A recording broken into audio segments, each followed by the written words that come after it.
So today we did gooseneck framing. So it's kind of like it's a frame where your hand cups around your opponent's head, and then you bend your wrist forward and you get your elbow down. So the point of it is for the situation is when your opponent's passing you and you're unable to turn into him. So he flips your hips away.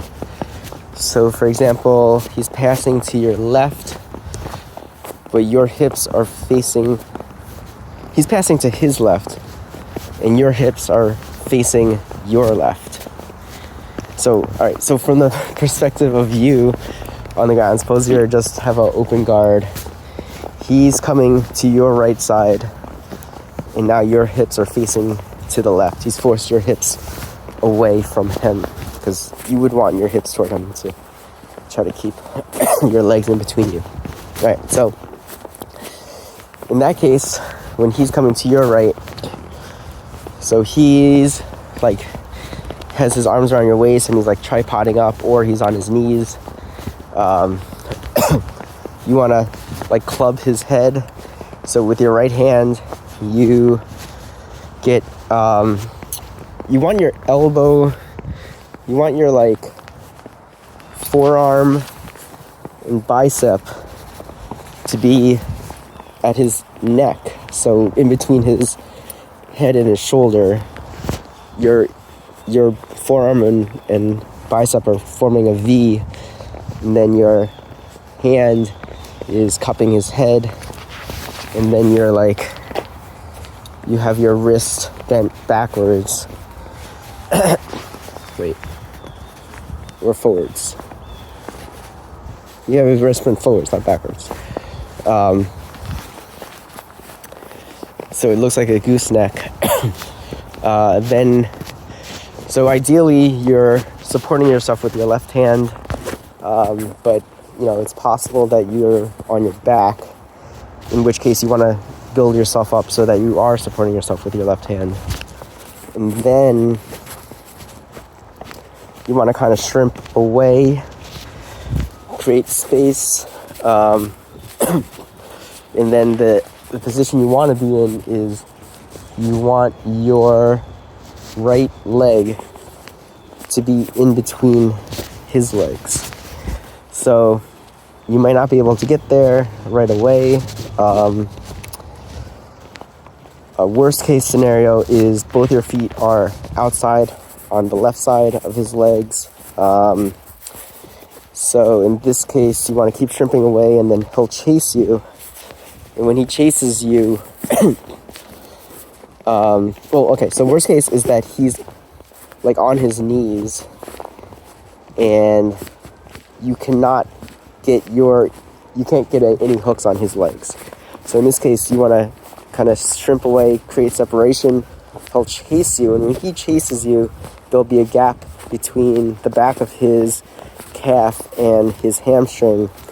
And then you can stick your right foot in there, hook it, and pull forward, and then that should create a gap in the front of his leg, and then you can get your left foot either on his knee or hooking his hamstring, and then that position you can push down on his right leg if your foot's on there, or you can hook his right leg with your left leg and slip your right foot in.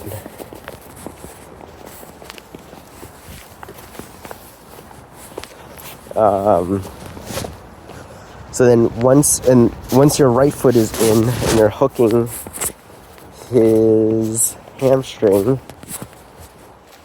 then you can take your left foot out. It doesn't really matter. This whole time you want to have you still want to keep that gooseneck frame with your right hand, right arm, and your left arm. You want to still have build up position with your left arm. So you're supporting yourself with your left arm and with the gooseneck. So at this point in time, you can either keep the gooseneck frame, or you can reach over and grab his opposite lat. So you'd be grabbing the lat on his right side, but on your left, on his right side, you'd be grabbing the lat there.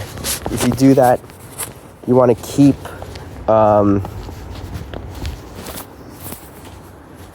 your elbow down as much as possible.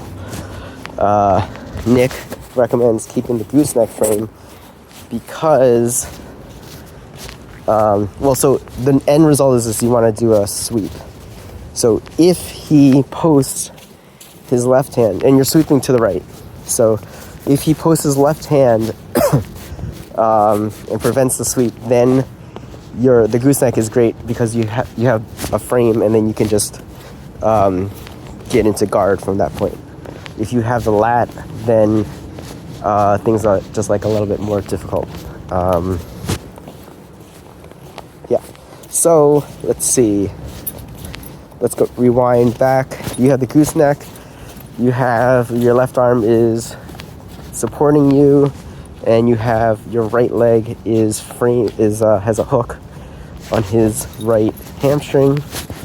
So at this point, you want to get underneath him. So you can.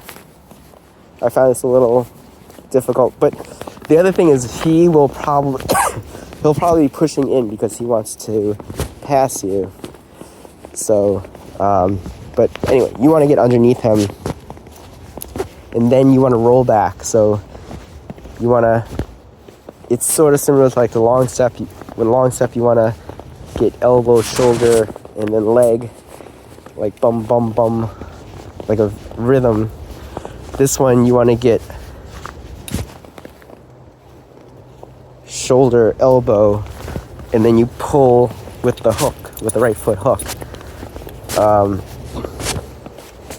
So it's shoulder, elbow, hook as you kind of roll back. And if he's not on top of you, if you're not underneath him, it's not going to work at all. It's going to be like trying to force him. You're like pulling him over on top of you. Yeah, so that's not going to work unless you're underneath him, which is a lot easier if he's pushing into you.